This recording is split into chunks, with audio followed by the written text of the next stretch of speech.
અત્યારે બધા રામનગર, કણકોટ, કૃષ્ણનગર બધે ભાઈનો વાગુદળ બધે ભાઈનો માહોલ છે. મજૂરને એલર્ટ રહેવાનું બધાને કઈ જાણ કરી દીધી છે. કામ સિવાય કોઈ બહાર ન નીકળતા એવી બધી ચર્ચાઓ થઈ ગઈ છે. ખેડૂતોમાં બહુ ભયનો માહોલ છે.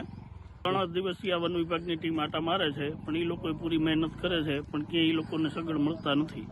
બધાને સાવચેતી રહેવા કાલ સાંજનું બધાને કહી દીધું છે. રામનગરમાં જ ખેડૂને વાડીએ જે પોતપોતાની વાડીના મજૂર હોય એ બધાને કહી દીધું છે કે હાથમાં લાકડી રાખવી, રાત હોય તો લાઇટ રાખવી, એમનેમ કામ સિવાય કોઈને બહાર નીકળવું.